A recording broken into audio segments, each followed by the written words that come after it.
de Lafões. E nesta fase inicial, logicamente, gostaria de começar por agradecer à representação da Comissão Europeia em Portugal, nomeadamente a doutora Isabel Martim e a doutora Rita Guerreiro, pela colaboração prestada nesta iniciativa. E também, logicamente, àquilo que nos trouxe aqui, ao nosso orador, a quem agradecemos desde já, o Dr. Luís Loureiro de Amorim, que está desde 2022 como chefe da Unidade de Divulgação de Relações Externas da EPSO e que também é funcionário também da União Europeia desde 2002. Portanto, bem-aja pela sua disponibilidade e pelo aquilo que nos vai trazer e aportar aqui, que julgamos ser fundamental para aquilo que é o público-alvo que se inscreveu nesta sessão. Eu não vou fazer grandes comentários sobre a sua instituição, porque com certeza na apresentação o irá fazer, dar só aqui um bocadinho a sequência daquilo que vai ser o funcionamento, portanto, para além da apresentação do Dr. Luís Amorim, os centros irão também ficar receptivos àquilo que serão as questões e dúvidas que venham a ser levantadas por cada um de vocês, e para isso apelo que possam fazer na área de conversa ou de conversação no chat a colocação dessas questões, que depois iremos logicamente triando e passando depois no final ao Dr. Luís Amorim para que possa de alguma forma responder às dúvidas que tenham suscitado ao longo dessa apresentação. Portanto, nós estamos só aqui a fazer uma pausazinha de mais 2, 3 minutos, porque, pronto, houve uma grande adesão, felizmente, a esta temática. Dar-vos nota que foram mais de 500 inscrições aquelas que se registaram nesta iniciativa e, desde cá, mais uma vez, agradecemos o interesse de todos e esperamos, logicamente, responder àquilo que são as expectativas de cada pessoa que se inscreveu nesta sessão. Dar-vos nota também, já agora.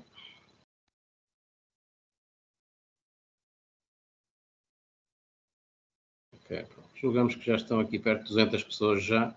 Se calhar também para não atrasar um bocadinho aqueles que cumpriram o horário que estava previsto, iria sem mais demora passar a palavra ao Dr. Luís Amorim. Mais uma vez, em nome dos 4 centros, agradecer a disponibilidade demonstrada para que nesta tarde de dia 13 de novembro podermos estar aqui, aprender um bocadinho mais e ficarmos todos conscientes daquilo que é as oportunidades que a Europa nos pode dar ao nível do emprego. Bem-haja. Ok, obrigado. Espero que toda a gente nos esteja a ouvir como deve ser. Eu, de qualquer das formas, começo sempre as minhas introduções muito lentamente, porque sei que há sempre uma certa tolerância para que as pessoas se possam conectar, de maneira que assim o início da minha introdução, se for perdido por alguém, não faz grande diferença. Ora bem, o meu nome é Luís Loureiro de Amorim.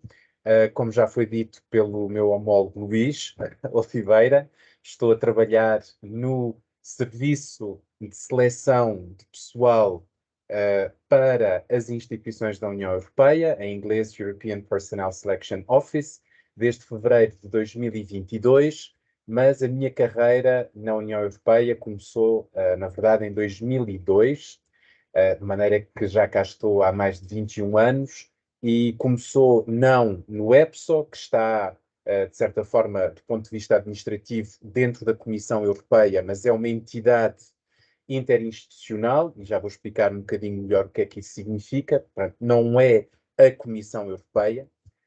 E como eu dizia, comecei a minha carreira em 2002 no Conselho da União Europeia, que não deve ser confundido com o Conselho Europeu, porque é uma instituição diferente, se bem que, na verdade, o staff de uma instituição seja o mesmo da outra. Portanto, eu comecei a trabalhar no Conselho da União Europeia quando ainda não existia o Conselho Europeu enquanto instituição, porque isso só aconteceu mais tarde, mas depois, quando o Conselho da União Europeia passou também a servir o staff, quero dizer, o Conselho Europeu, eu, naturalmente, também era funcionário do Conselho Europeu, uma vez que o secretariado dessas duas instituições era o mesmo. Aquilo que vos queria talvez dizer, antes de começar a explicar-vos como é que funciona o processo de seleção para se vir trabalhar para a União Europeia, é que durante estes 21 anos eu fiz coisas muito variadas. A minha carreira na União Europeia corresponde, de facto, àquilo que eram as minhas expectativas iniciais, na verdade, ter várias carreiras dentro de uma só carreira. Eu comecei no Conselho da União Europeia no serviço de imprensa, na altura, porque estas coisas também têm muito a ver com a sorte, como é óbvio, e não só com o mérito. Na altura havia um emprego disponível para trabalhar como assistente da porta-voz do então alto representante para a política externa da União Europeia, um senhor chamado Javier Solana, espanhol. Não sei se aqueles que me estão a ouvir reconhecem o nome, se calhar as gerações mais novas têm alguma dificuldade para o reconhecer, mas quem for pelo menos da minha geração sabe de quem eu estou a falar. Foi a primeira vez que a União Europeia tinha este cargo de alto representante e, portanto, para mim foi uma oportunidade única em termos de carreira poder começar a trabalhar pela primeira vez para as instituições como assistente da porta-voz do Javier Solana, que tinha, por exemplo, antes disso, sido secretário-geral da NATO. A seguir a isso, por exemplo, fui trabalhar para o Serviço de Informações, aquilo que em inglês se chama Intelligence Service, da União Europeia, onde estive mais ou menos 4 anos a trabalhar com a Ásia Central, com os Balcãs Ocidentais e também com a gestão de crises. Gestão de crises tem a ver com, por exemplo, terrorismo, cibersegurança, temas que, aliás, continuam, infelizmente, hoje em dia, a ser ainda dominantes no que diz respeito às nossas vidas. E depois disso, fui trabalhar para a unidade responsável pelas relações entre a União Europeia e a África e o continente africano, nomeadamente a África Austral.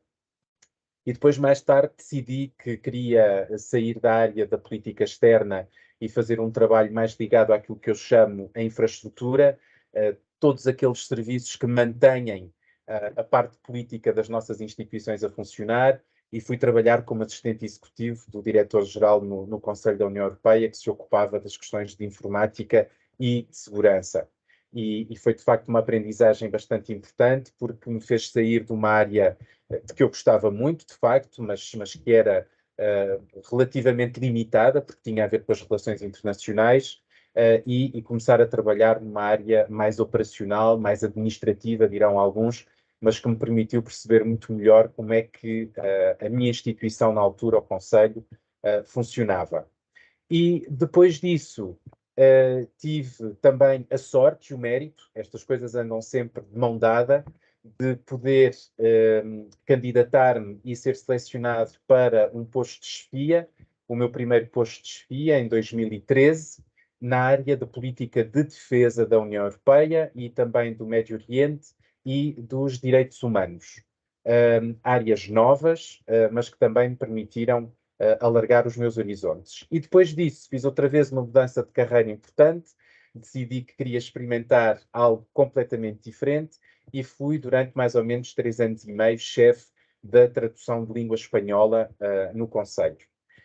E depois disso, vim trabalhar para o EPSO, para o Serviço Europeu de Seleção de Pessoal, e desde então tenho estado a trabalhar na divulgação e nas relações externas do nosso serviço. Estou funcionário agora da Comissão Europeia, as pessoas que trabalham para o EPSO são funcionários da Comissão Europeia, mas porque somos interinstitucionais, eu disse que ia explicar o que é que isso quer dizer, eu não sou somente um funcionário da Comissão Europeia, porque eu trabalho também para a seleção do Parlamento Europeu, seleção de pessoal, como é óbvio, para a seleção de pessoal do Conselho da União Europeia, do Tribunal de Justiça, do Tribunal de Contas, que são, aliás, instituições que não estão baseadas em Bruxelas, como eu, que estou a falar-vos desde Bruxelas, estão baseadas no Luxemburgo, e eu queria salientar isto porque as pessoas geralmente têm tendência para pensar que a União Europeia é só Bruxelas, mas não é.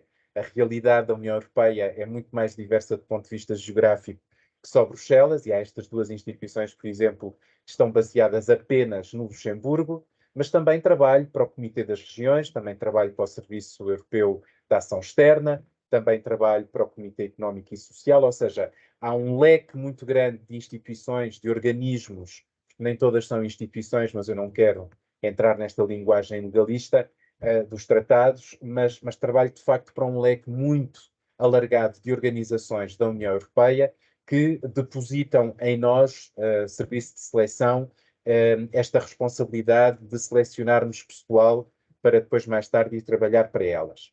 E antes de começar a explicar-vos como é que funcionam estes processos de seleção, queria também esclarecer algo que não é sempre muito claro na cabeça de quem me ouve.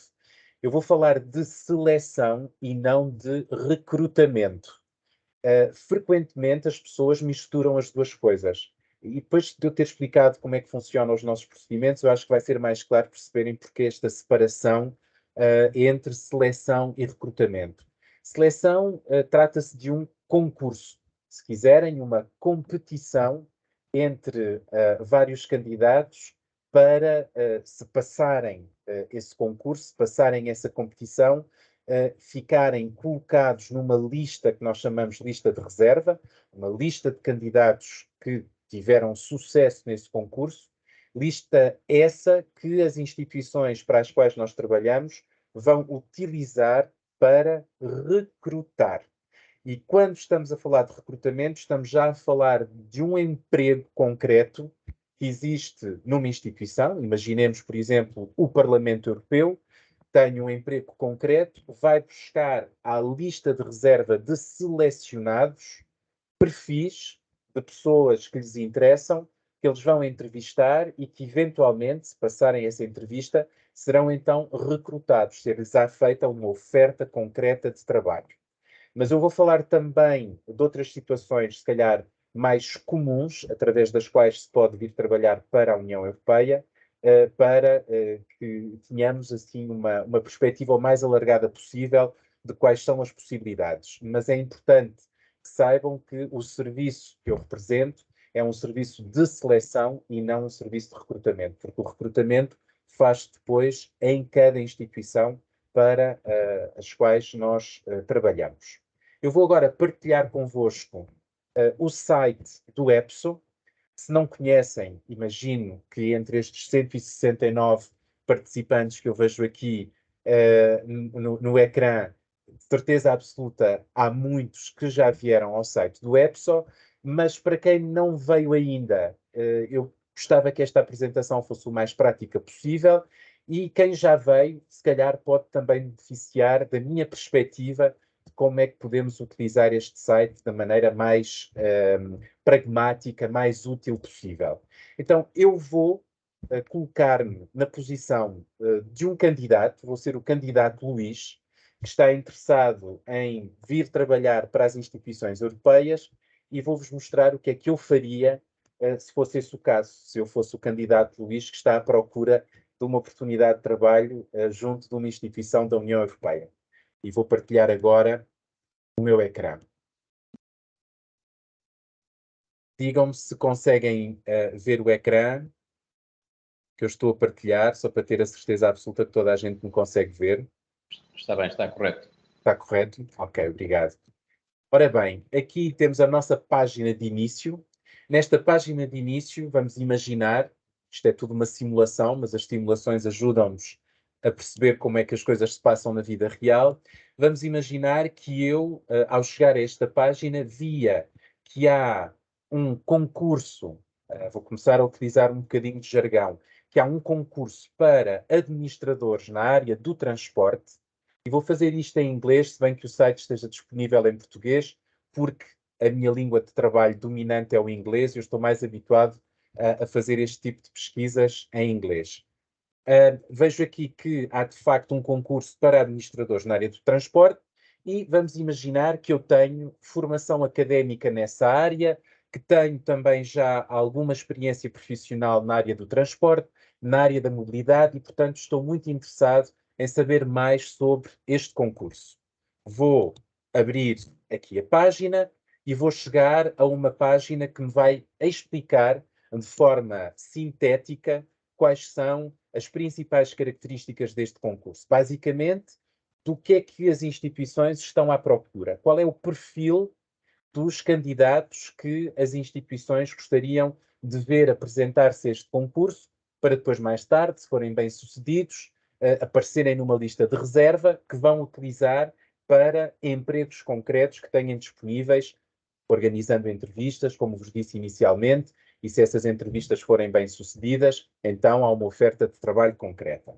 Portanto, aqui têm essa descrição, mas, por exemplo, se eu não estivesse com muito tempo e não quisesse ler tudo isto com detalhe, aqui do vosso lado direito têm um pequeno vídeo, menos de 7 minutos, 6 minutos e 44 segundos, onde os meus colegas, o Koen Hendricks, faz uma apresentação ainda mais sintética sobre quais são as principais características deste concurso. Portanto, eu poderia também aí encontrar, digamos que, os elementos fundamentais para perceber a quem é que ele se destina e se de facto valeria a pena ou não eu candidatar-me.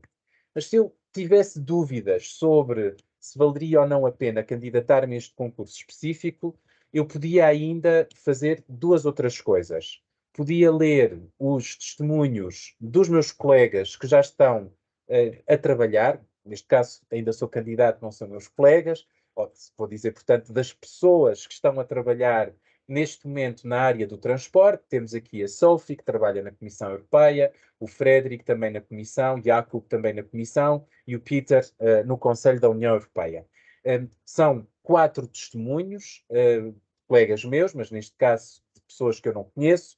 Eu sou o candidato Luís, que me explicam de forma também sumária, sintética, o que é que fazem e porque é que gostam de trabalhar nesta área. E isto, eventualmente, dar-me também a possibilidade de pôr uma cara para perceber melhor do que é que estamos a falar quando falamos de um concurso para administradores na área do transporte. E dirão, mas administradores, o que é essa palavra, o que é que significa? Ora bem, no nosso contexto, um administrador é um técnico superior. É mais ou menos o equivalente a um técnico superior no serviço público português. Os administradores, por exemplo, são as pessoas que, em termos de carreira, podem vir mais tarde a ter cargos de chefia. Por exemplo, é o meu caso, se eu não tivesse entrado num concurso de administradores, não poderia ter tido os cargos de chefia que tive desde 2013.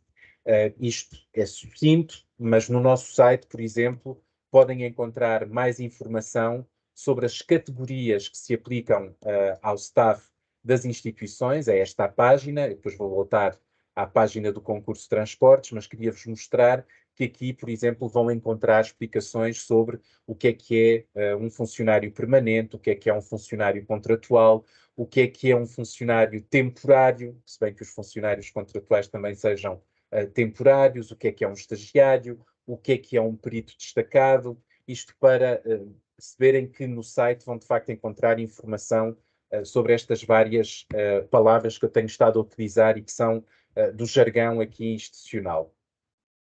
Mas vamos voltar à nossa situação anterior. Eu estou muito interessado neste concurso para administradores na área do transporte. Fiquei ainda mais entusiasmado depois de ler os testemunhos das pessoas que já estão a trabalhar nesta área e posso depois ainda, através deste diapositivo, perceber melhor quais são os passos principais que eu vou ter que dar para passar este concurso. Ora bem, está aqui passo 1, vou ter que ver se os critérios de elegibilidade se os tenho, se aplicam a mim ou não. Um deles, fundamental, é ter nacionalidade de um dos 27 Estados-membros da União Europeia, para me poder candidatar.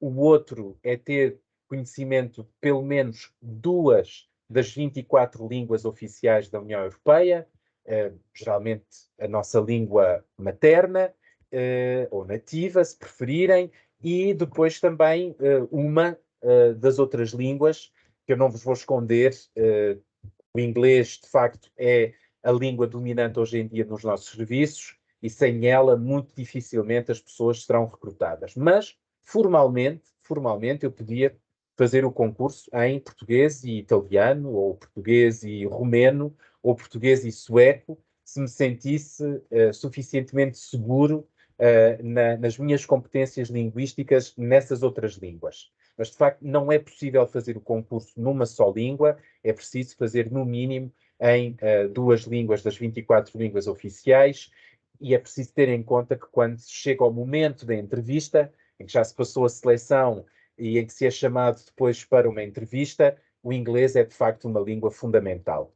De maneira que quem me está a ouvir, se há um conselho que eu vos posso dar, é ou aumentarem a vossa competência linguística nas línguas estrangeiras que já falam, ou adicionar mais línguas estrangeiras àquelas que já falam, porque tudo isso é uma mais-valia para depois poderem ser recrutados. Ainda que não vos seja pedido no momento da seleção, certamente vai ter impacto no momento do recrutamento. Aqui, na fase 2, diante de nós no ecrã, vem a fase de candidatura. Essa fase de candidatura inicia-se com este botão que aqui está. Eu vou carregar no botão para vos mostrar o que é que significa. Entram numa página mais administrativa, portanto, estamos outra vez a pensar candidato Luís interessado neste concurso para administradores na área do transporte. E aqui, nesta página mais administrativa, eu vou encontrar, por exemplo, a referência a datas importantes. Vou ver aqui as datas, por exemplo, para me apresentar candidato. Vejo que me posso apresentar candidato até dia 5 de dezembro, ao meio-dia, tempo de Bruxelas. Não se esqueçam que há uma diferença de uma hora a mais entre Bruxelas, por exemplo, e Portugal. Continental, porque nos Açores e na Madeira são 2 horas. E depois vou ficar também a perceber, por exemplo, que há um procedimento de seleção, que há mais explicações sobre o procedimento de candidatura que interessa conhecer, ou seja, sem fazer esta leitura depois mais pormenorizada, há muita informação que se perde e que não convém perder. E depois vou perceber também que há, e vou falar nisso dentro de alguns minutos, que há uma série de testes de seleção que eu vou ter que fazer para poder então passar o concurso. E depois também aqui nesta página mais administrativa sobre o concurso, vou encontrar um documento muito importante, que nós chamamos Notice of Competition, mas que na verdade é um anúncio de concurso, e esse anúncio de concurso é o documento legal, que estabelece todos os critérios em termos de elegibilidade, que explica os diferentes tipos de testes que vamos ter que fazer, que explica também quais são as notas que vamos ter que obter para que os testes sejam considerados bem-sucedidos, e é de facto um documento chato. Não posso dizer-vos que é um documento agradável de ler, porque não é. É um documento muito legal, mas indispensável. Nós, de facto, tentamos ajudar toda a gente com aquela primeira página mais simpática, onde nós reduzimos a informação para que ela seja mais fácil de digerir, com o pequeno vídeo que explica também os elementos fundamentais do concurso. Mesmo esta página administrativa é bastante sucinta, mas aconselho-vos realmente a lerem o anúncio de concurso para poderem ficar a perceber quais são também os vossos direitos, que tipo de questões nos podem colocar para esclarecimento. É muito importante passarem um bom bocado a ler o anúncio de concurso, que está disponível, aliás, eu vou abrir este enlace, que está disponível em todas as línguas, as 24 línguas da União Europeia, e que é, de facto, um documento muito importante para tentar perceber como é que funciona na prática o concurso, certo? Vou voltar atrás, não vamos perder tempo agora com esta leitura. Onde é que eu estava? Aqui. Ora bem, candidatei-me a este concurso. É preciso criar uma conta. Vocês veem aqui este botão Apply, que vos vai abrir uma outra página onde vão ter que criar uma conta. Talvez algumas das pessoas até que nos estejam a escutar já tenham criado uma conta. Esta conta é indispensável para se poderem candidatar e não há qualquer outro site onde isto possa ser feito. É muito importante deixar aqui bem vincado o facto de não haver nenhum outro site para além do site do EPSO através do qual nós nos podemos candidatar a um concurso. De maneira que, sem passarem por estes passos que eu vos estou a mostrar, não é possível candidatarem-se a nenhum dos nossos concursos.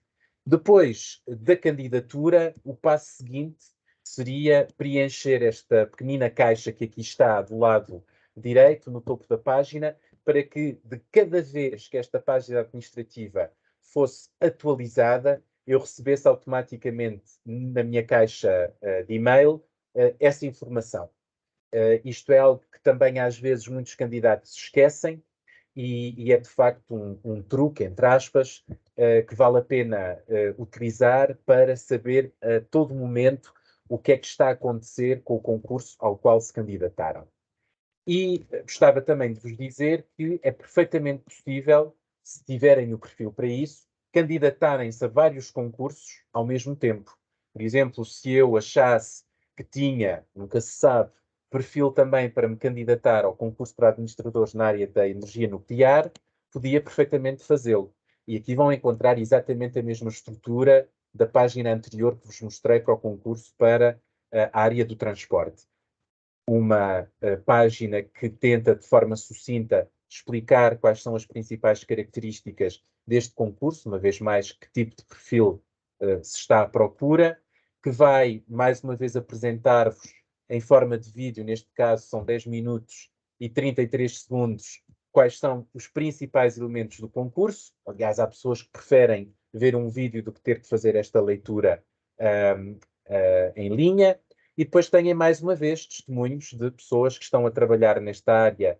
Neste caso, trata-se apenas da Comissão Europeia, porque são eles que estão interessados em recrutar mais tarde inspectores nucleares e também técnicos superiores na área da energia nuclear, onde vão ficar a perceber um bocadinho melhor qual é que é o tipo de trabalho que se faz e em que quadro é que esse trabalho é feito.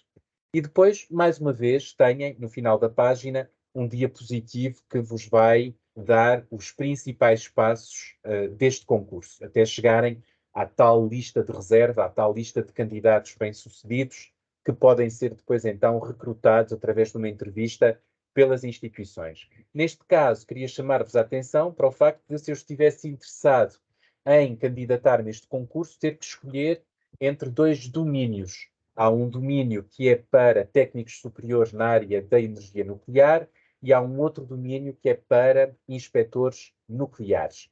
E estes domínios, por exemplo, não são compatíveis, ou seja, eu teria que escolher um deles para me candidatar. Isto, aliás, acontece com todos os concursos em que há vários domínios dentro desse mesmo concurso. Não era o caso, por exemplo, do concurso transporte, aí havia apenas um domínio, mas há muitos concursos em que, de facto, se declina a área em vários domínios. Estou-me a lembrar, por exemplo, do concurso para economistas que foi publicado este ano em junho, e esse concurso, por exemplo, tinha três domínios. Tinha macro e microeconomia, tinha economia financeira e tinha também economia industrial. E, mais uma vez, não eram compatíveis. Portanto, era preciso que os candidatos se candidatassem apenas a um domínio. Eu tenho estado a falar sobre isto e vou agora parar com os concursos. E, se calhar, é importante, para quem ainda não percebeu, dizer que isto é para quem quer ser funcionário permanente nas instituições. Por exemplo, eu sou funcionário permanente desde 2002, mas trabalho com colegas que têm contratos, que não são funcionários permanentes e que fazem trabalhos tão ou mais interessantes quanto o meu. Portanto, é importante que fiquem também a perceber que não há apenas esta via para se poder vir trabalhar para as instituições.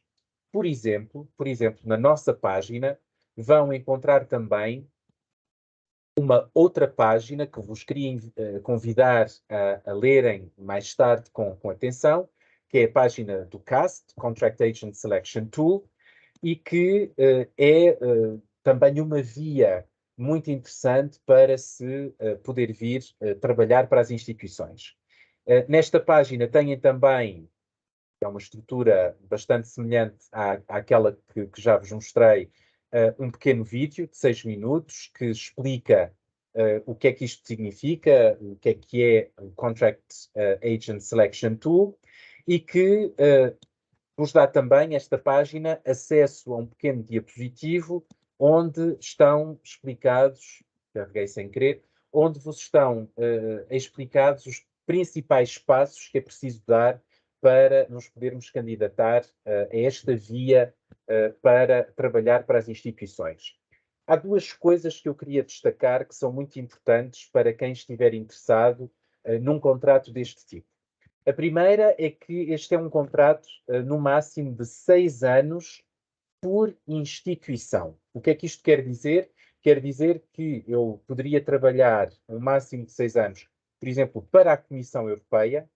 Terminados esses 6 anos, não há possibilidade de renovação de contrato, mas se houvesse um emprego disponível e eu passasse uma nova entrevista de recrutamento, por exemplo, com o Comitê das Regiões, que está aqui também baseado em Bruxelas, eu poderia trabalhar mais 6 anos, até mais 6 anos, para o Comitê das Regiões. Mas, obviamente, não há nenhuma garantia, não é?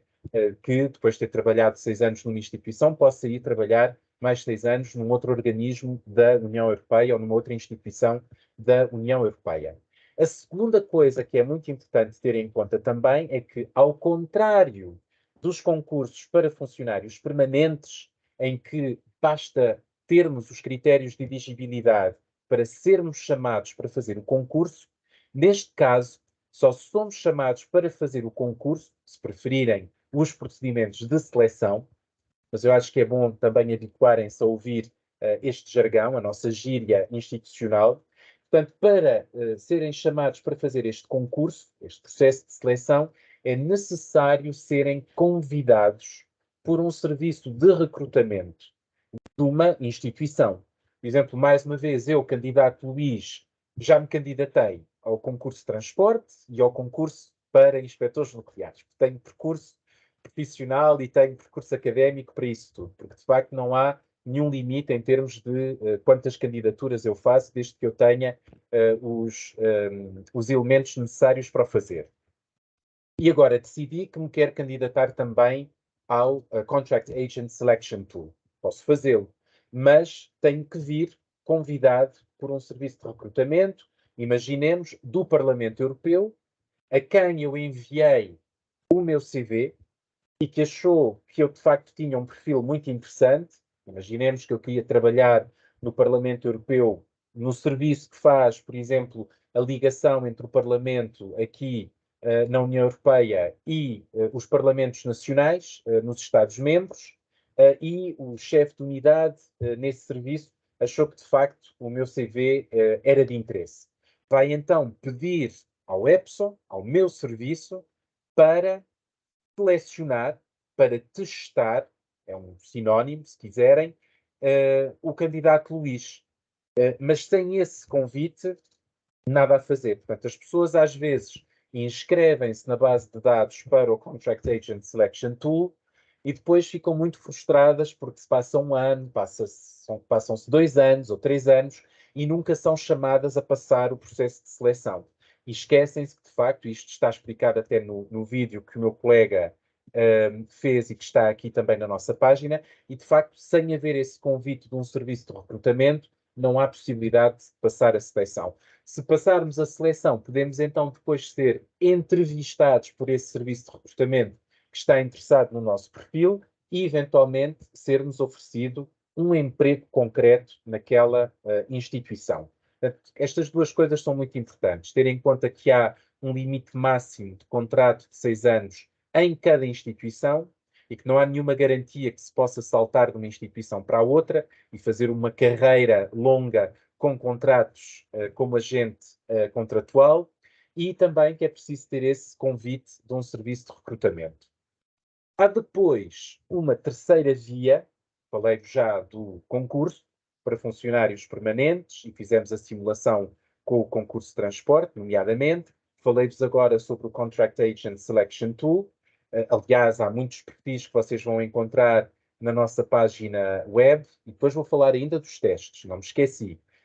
E, portanto, eu convido-vos a virem à nossa página e a verem quais são os diferentes perfis, estão aqui mais abaixo explicados, mas há depois também um enlace que vos explica mais concretamente as diferentes áreas, porque a área da comunicação, a área da administração pública, a área dos recursos humanos, a área da informática. Aliás, se ainda não repararam, gostava de deixar aqui muito claro que nós, na União Europeia, cobrimos tudo. Ou seja, tanto do ponto de vista legislativo, como do ponto de vista também daquilo que eu chamaria os serviços operacionais, nós de facto temos pão para dar, porque não só falamos de agricultura, clima, energia, comércio, relações externas, como também de arquitetura, educação, falamos também de psicologia, precisamos também de pessoas para trabalhar na área da informática, dos recursos humanos, da comunicação, da segurança. Portanto, qualquer área que vos possa ocorrer, nós precisamos de ter funcionários com essa competência, com essa experiência profissional a trabalharem connosco. Mas queria falar-vos da terceira via, que é talvez mais tradicional para quem estiver interessado em algo mais simples para poder vir trabalhar nas instituições. Na nossa página há um enlace chamado Job Vacancies e aqui vão encontrar, por exemplo, vou destacar um entre vários, mas convido-vos depois a passarem alguns bons momentos a fazerem esta pesquisa individualmente. Vou-vos mostrar, por exemplo, esta página de contratos não permanentes com a Comissão Europeia. A Comissão é que tem uma página no nosso site especialmente dedicada aos seus serviços. Vão encontrar também anúncios de emprego semelhantes para outras instituições, mas a Comissão é aquela que o faz de forma mais sistemática. E aqui nesta lista, por exemplo, têm uma série de contratos que nós chamamos Temporary Agent Contract, não confundir com Contract Staff, com agente contratual. Eu sei, é confuso, mas é assim e eu tenho que vos explicar a realidade tal como ela é. Portanto, mais uma vez, se eu fosse o candidato Luís, eu aqui não me ia concentrar em todos aqueles tipos de contrato que dizem Contract Staff, porque já sei que teria que ter passado pelo Contract Agent Selection Tool, do que vos falei há bocado, aquela segunda via em que eu tenho que receber um convite de um serviço de recrutamento para que o Epson me possa testar, para que finalmente depois possa ser chamado para uma entrevista e eventualmente ter um emprego. Portanto, eu não me ia concentrar nisso, no Contract Staff, ia-me concentrar naqueles que dizem Temporary Staff. E, portanto, podia vir aqui a este motor de pesquisa e escolher Temporary Staff, Search, e aqui tenho apenas a lista daqueles anúncios que dizem respeito a esta categoria profissional. E aqui vejo, por exemplo, que há várias áreas em que, se eu tivesse, obviamente, competência tanto académica como profissional, me poderia candidatar. Há aqui para médicos, há aqui para editores linguísticos, há aqui também para pessoas da área da informática, da área das finanças, da área da administração, da área do secretariado e também da área da estatística. Com indicação, por exemplo, também da localização. Já vos disse no início que temos que sair um bocadinho da caixa e deixar de pensar que a União Europeia é só Bruxelas, porque há muitos colegas meus a trabalhar também no Luxemburgo e instituições que estão só lá baseadas, mas a Comissão e o Parlamento têm muitos funcionários a trabalhar também no Luxemburgo, onde, aliás, há uma enorme comunidade portuguesa. Portanto, para quem ficar com saudades de casa, o Luxemburgo é uma alegria porque encontramos portugueses ou descendentes de portugueses todos e a qualquer momento do dia, e falo-vos por experiência pessoal. E, portanto, aqui, como é que as coisas se passam? Aqui as coisas passam-se um bocado mais de forma tradicional, ou seja, se eventualmente, por exemplo, eu tivesse estudado medicina, que não é o caso, porque eu sou de Sociologia e Ciências da Educação, eu iria ver, por exemplo, este anúncio de emprego para trabalhar para a Comissão Europeia. Estão a pedir funcionários com formação na área da medicina. E muito importante, queria aqui chamar a vossa atenção, e no nosso site encontram mais informação sobre isso. Eu ia imediatamente ver que, em termos de grau administrativo, estão a pedir um AD5 e um AD7. AD significa Administrator, já vos expliquei que isto é mais ou menos correspondente a um técnico superior no contexto da administração pública portuguesa, mas depois estes números têm também um significado, e no nosso site há uma explicação também sobre isso. Ora bem, AD5 é o grau de início de carreira. Os graus de administrador vão de AD5 até AD16, e ao ver AD5 eu sei imediatamente que ou não vão pedir nenhuma experiência profissional, ou vão pedir uma experiência profissional mínima de 1 ou 2 anos. Se eu for uma pessoa que acabou, por exemplo, a licenciatura em medicina, que está, se calhar, a acabar a especialização, ou que já acabou a especialização, mas que não tem ainda, de facto, muita experiência profissional, este é um código muito interessante para mim, AD5, porque eu sei que com esta pouca experiência profissional, ou até vendo depois o anúncio, se calhar nenhuma experiência profissional, com a minha formação eu poderia candidatar-me e ter alguma chance de vir a ser chamado para uma entrevista. Vejo também que é um AD7, ou seja, mais 2 números acima, e que também estão à procura de pessoas que já têm, talvez, entre 3 a 5 anos de experiência profissional. Portanto, mais uma vez, é importante que façam alguma pesquisa, se ainda não o fizeram, no nosso site, para tentar perceber quais são, estou mais uma vez aqui nesta página para vos mostrar que vão encontrar esta informação, que façam uma pesquisa também algo apurada no nosso site sobre o que é que todas estas coisas querem dizer, porque elas têm, por exemplo, também implicações em termos, por exemplo, salariais.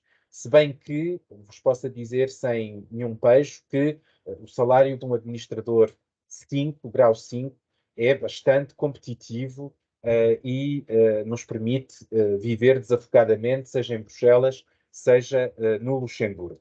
Mas, de facto, é importante que tentem perceber ao que é que se estão a candidatar antes de o fazerem, para que depois não haja aquelas surpresas durante a entrevista de recrutamento. Mas afinal não vou ganhar aquilo que estava à espera, ou afinal não é o tipo de contrato que realmente me interessa. É preciso estarmos avisados antes de o fazermos. Mas, de facto, isto é apenas para vos mostrar que há situações em que nós nos podemos candidatar de forma mais tradicional, porque neste caso aquilo que eu faria seria uma carta de motivação e o meu CV e depois ficar à espera, eventualmente, de ser contactado para uma entrevista. Importante ter em conta que estes contratos são mais interessantes do ponto de vista salarial que os contract agents, que os contratos de agente contratual, mas também estão limitados aos tais 6 anos por instituição. Portanto, são melhor pagos, de facto, mas têm também essa limitação de 6 anos e é importante terem isso em conta. De maneira que estas são as 3 vias, vou repetir: o concurso para funcionários permanentes, o Contract Agent Tool, Selection Tool para agentes contratuais e depois não posso chamar concurso, o processo de seleção barra recrutamento para os agentes temporários, que é o mais tradicional de todos. E tinha-vos prometido falar dos testes, e depois vou mesmo terminar, para que me possam fazer perguntas, porque acho que é também importante terem alguma ideia de quais são os tipos de testes que são feitos para poderem passar o concurso. Estes testes, alguns são exclusivos do concurso para funcionários permanentes, outros são partilhados com o Contract Agent Selection Tool e, obviamente, não se aplicam aos agentes temporários, porque aí é, outra vez, como vos disse, o método tradicional de envio de uma carta de motivação, de um CV e, eventualmente, sermos chamados para uma entrevista. Ora bem, nós temos 3 tipos de testes. Eu não me vou atardar muito, mas vou-vos mostrar onde é que está a informação, que são utilizados nos nossos processos de seleção. Os primeiros testes são testes de raciocínio. Eu vou abrir aqui este documento, é um PDF, que explica de forma bastante sucinta, mas bastante clara, do que é que se tratam os testes de raciocínio, que são, na verdade, 3 tipos de testes. Há o teste verbal, de competências verbais, o teste de competências numéricas e o teste de competências abstratas. E aqui têm, neste documento, mas há mais no nosso site, têm alguns exemplos do que é que são estes testes. Questões sobre raciocínio verbal, questões sobre raciocínio numérico e questões sobre raciocínio abstrato. E eu aconselhava-vos a virem aqui dar uma vista de olhos. Isto não está aqui para vos formar, não está aqui para vos treinar. Nós estamos proibidos, enquanto serviço de seleção, de formar as pessoas para poderem passar os nossos concursos, os nossos processos de seleção. Estamos aqui para informar, para divulgar, mas não para formar, mas queremos que as pessoas se familiarizem com o tipo de testes que vão ter que passar. E estes testes são aplicáveis a todos os concursos e também aos processos de seleção para o Contract Agent Selection Tool. Portanto, não há maneira de não passar por estes testes. Aliás, na internet, não vos vou esconder, vão encontrar imensa informação que vos vai permitir fazerem uma boa preparação para passarem este tipo de testes, mas de facto não há outra maneira de passar os nossos concursos ou de passar o processo de seleção para agentes contratuais sem estes testes.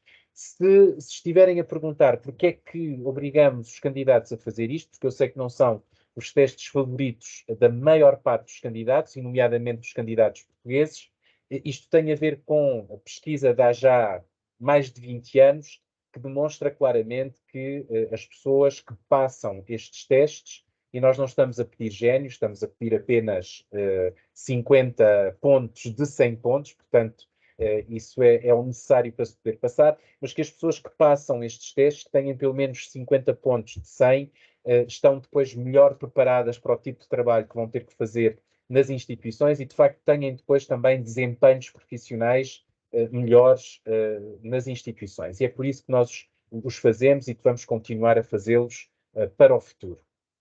Eu costumo dizer, se eu passei, qualquer outra pessoa pode passar, até mesmo os testes numéricos. Não sou uma pessoa de raciocínio numérico muito desenvolvido, mas com preparação é perfeitamente possível, mesmo para nós que somos uns nabos em matemática, passarmos estes testes, porque, aliás, são quase todos eles muito centrados na estatística, na leitura de dados estatísticos, que são acessíveis a qualquer um de nós. Não vamos pedir a ninguém para fazer integrais ou para resolver equações. Não é esse tipo de testes que se pedem.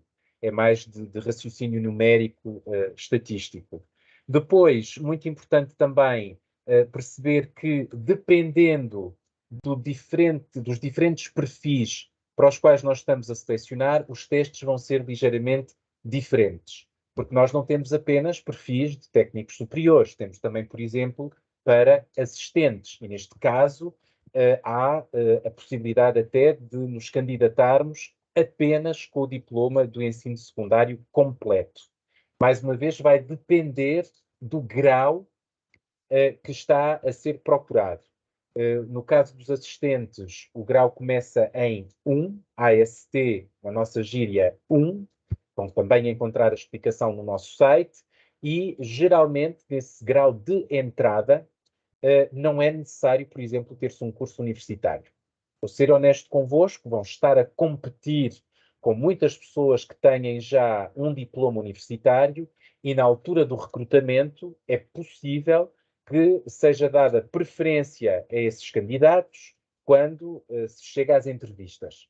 Os serviços de recrutamento prefiram esses candidatos, mas não necessariamente, porque nós temos às vezes pessoas que se candidatam só com o diploma de ensino secundário para estes cargos de assistentes e que tenham uma experiência profissional extraordinária, que tenham muitos anos de trabalho em áreas muito diferentes ou numa área muito específica que interessa aos serviços de recrutamento e que são chamados primeiro para as entrevistas, primeiro que candidatos com um curso universitário, porque têm aquela experiência profissional que compensa o facto de não terem um diploma universitário. E formalmente não têm que o ter, nomeadamente para um grau de entrada em serviço. Depois penso também que é importante chamar a vossa atenção para o facto de haver alguns perfis, e veem aqui no nosso site, que são sobretudo linguísticos, e nesse caso, como é natural, os testes vão incidir bastante sobre o conhecimento linguístico dos candidatos. E vai depender muito também do tipo de línguas que procuram os serviços de recrutamento das instituições. Aquilo que vos queria dizer é, e vou voltar aqui ao início, a uma outra página, é que para a maioria dos concursos para funcionários permanentes, nós temos aqui uma página que explica isto de forma mais visual. Para além destes testes de raciocínio que vos mostrei, verbal, numérico e abstrato, vai ser também necessário fazer um teste de conhecimentos. Por exemplo, voltando outra vez ao candidato Luís, que quer trabalhar na área dos transportes na União Europeia, nesse caso, esse candidato teria que fazer um teste de conhecimentos na área dos transportes. E na área dos transportes, num contexto, obviamente, europeu. Não vamos pedir para nos falarem sobre transporte e mobilidade na América Latina. Vamos falar sobre a União Europeia. E depois segue-se, ou seguir-se-ia, para esse candidato Luís, um estudo de caso, que é, na verdade, um teste de simulação em que os candidatos são postos perante uma situação profissional. Há um pacote de documentos que descrevem, por exemplo, uma empresa com e-mails que foram trocados entre chefias e staff dentro dessa empresa, várias questões, algumas delas orçamentais, algumas delas mais ligadas à área de recursos humanos, ou seja, há um problema que é descrito nessa documentação, que é uma documentação vasta, e por ser vasta, é publicada com antecedência no nosso site, naquela página administrativa que vos mostrei inicialmente, onde há uma série de documentos importantes, nomeadamente o documento legal do concurso, e esse pacote de documentação que serve de preparação vai pedir depois aos candidatos, vai ser pedido depois aos candidatos que respondam a uma série de perguntas relacionadas com essa situação simulada. E é um teste que está direcionado especificamente à avaliação das competências de redação dos candidatos. Todas as instituições na União Europeia com as quais nós trabalhamos selecionaram esta competência como uma das competências fulcrais para os seus futuros funcionários. E é por isso que tanta atenção é dada à capacidade de redação dos candidatos. Portanto, como veem aqui, há os testes de raciocínio, não é? Capacidade de raciocínio genérica do candidato. Há depois os testes de conhecimento. Eu depois, durante as perguntas, provavelmente vou ter oportunidade de falar sobre algumas diferenças que existem, dependendo do perfil generalista ou especialista para estes testes de conhecimento. E depois há o estudo de caso, que se vai, como eu disse, dirigir mais às competências escritas dos candidatos. E eu terminaria aqui. Já falei muito mais do que estava a pensar falar, mas com tanta gente em linha, eu achei que era melhor começar a responder já algumas das questões típicas que costumam surgir no chat e assim poder concentrar-me nas outras, se calhar menos habituais. Vou parar agora de fazer a partilha do meu ecrã e ficar à vossa disposição. Muito bem, mais uma vez obrigado, Dr. Luís Amorim, pelo excelente contributo. Garantidamente temos aqui 200 de cidadãos mais informados sobre as questões das carreiras europeias e que iremos com certeza replicar com a divulgação depois da gravação desta sessão. Nós, em termos de organização, iríamos se calhar sistematizar isto em blocos de 3 questões, entre eu e a minha colega Sandra, iríamos fazer esse levantamento das questões que, entretanto, têm chegado ao chat. Portanto, começaria já eu pelas primeiras 3 questões. A primeira questão tem a ver se existe uma previsão para o concurso AD5 generalista. Uma segunda questão relaciona-se com, na sua intervenção, que mencionou o fator sorte, mencionado pelo Sr. Luís Loureiro. Baseia-se, por exemplo, no tempo da candidatura, isto é, quanto mais cedo for feita a candidatura, o candidato tem mais possibilidades de ser aceito nos processos de seleção. Será isso ou não? E a terceira questão também, se possível, gostaria de saber como funciona e dicas para o processo de aplicação para estágios. Então, a AD5, de facto, este concurso é um dos concursos mais famosos que é publicado pelo EPSO.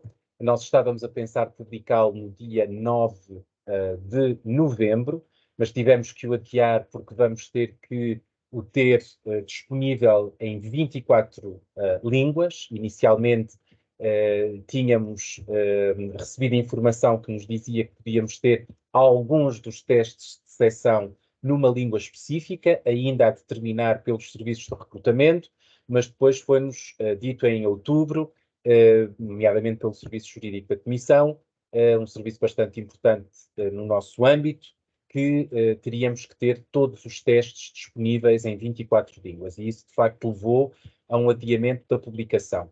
eu não penso que nos será possível, com este requisito, ter a publicação antes de setembro de 2024.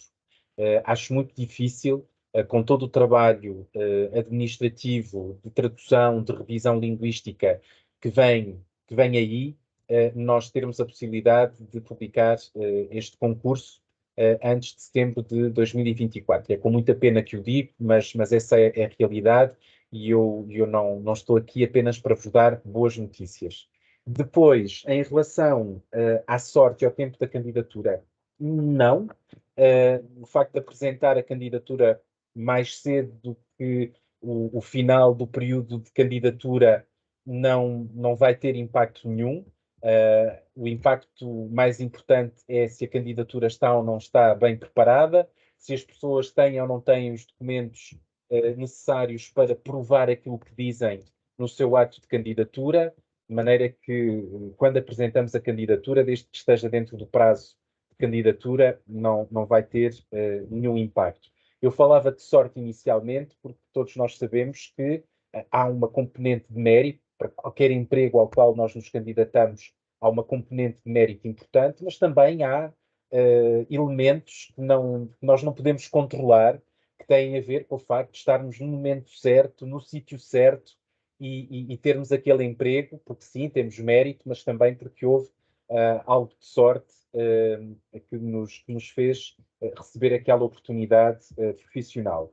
Em relação aos estágios, vou então voltar, porque isto é importante, tendo em conta o público que nos está a ouvir, e eu não conheço, obviamente, a situação de cada um de vós aí desse lado do ecrã. Em relação aos estágios, vou voltar a partilhar o meu ecrã e vou-vos mostrar uma página dedicada aos estágios no nosso site, que vos aconselho e vos convido também a verificar. Nós, EPSO, não temos responsabilidade nenhuma operacional no que diz respeito aos estágios, mas porque sabemos que há muito interesse, criámos esta página especialmente dedicada aos estágios em várias instituições e vários organismos. Não vos posso garantir que seja uma página a 100% inclusiva, porque há tanto, e de facto não faz parte do nosso mandato os estágios junto das instituições, mas aqui vão encontrar certamente informação sobre um dos estágios mais famosos, que é o Blue Book, na Comissão Europeia, mas também o estágio Schuman, no Parlamento Europeu, também o estágio do Conselho da União Europeia. Aliás, aproveitava para dizer que tanto o Parlamento Europeu como o Conselho da União Europeia introduziram há alguns anos atrás estágios especificamente dedicados a pessoas com deficiência. Se não for o vosso caso, por favor, falem junto dos vossos familiares e amigos que possam estar interessados, que há de facto oportunidades para as pessoas com deficiência se poderem candidatar a estágios no Conselho da União Europeia e no Parlamento Europeu.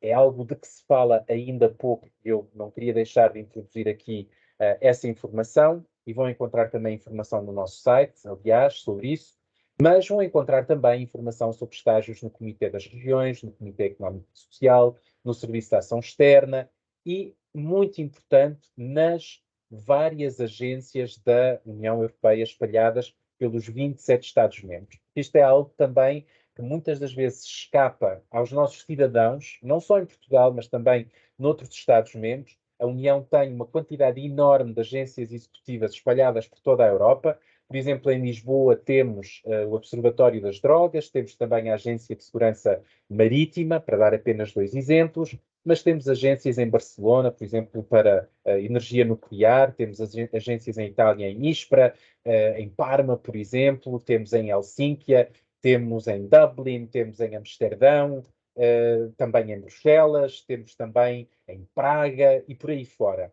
E já agora que estou a falar nisto, muito rapidamente, vou-vos mostrar um site que aconselho vivamente a quem estiver interessado em explorar esta possibilidade, que é o site da EU Agencies Network, é a rede das agências da União Europeia, que publica, eu não diria diariamente, mas certamente todas as semanas, uma quantidade enorme de diferentes empregos aos quais nos podemos candidatar. Uma ressalva importante são empregos geralmente para pessoas que já passaram aquela segunda via de seleção de que vos falei, que é o Contract Agent Selection Tool. Portanto, aqui nós estamos a falar, com poucas exceções, há algumas, de temporary agents, agentes temporários, em que podemos candidatar-nos só com a carta de motivação e com o CV. Vamos ter que passar primeiro por aquele processo de seleção CAST, Contract Agent Selection Tool. Mas vale a pena virem aqui também para ver várias oportunidades de emprego. Mas na nossa página vão encontrar muita informação sobre estágios.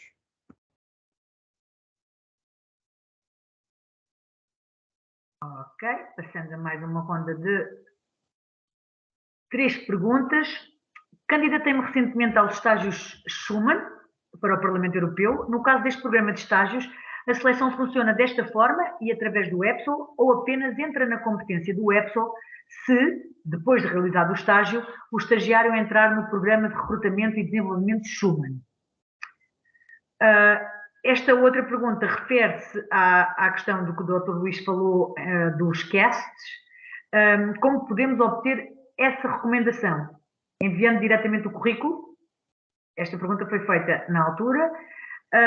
Uma terceira pergunta. Onde é que nós colocamos, está em inglês, onde é que nós colocamos o e-mail para ficarmos, é melhor se ser em inglês. Where should I add the email to keep us updated about the application? Fechamos aqui esta ronda de 3. Bem, então, vou começar pelo estágio Schuman. Como eu acabei de dizer há bocadinho, nós, EPSO, não temos uma responsabilidade operacional pelos estágios. Fazemos apenas divulgação, por sabermos que as pessoas estão muito interessadas também nos estágios, dependendo, obviamente, do percurso, do momento em que estão também na vida. Se acabaram, por exemplo, uma licenciatura ou um mestrado, é natural que estejam interessados em fazer um estágio, se bem que não haja, atenção, limite de idade. Se eu quisesse, podia, agora, aos 53 anos, candidatar-me a um estágio Schuman.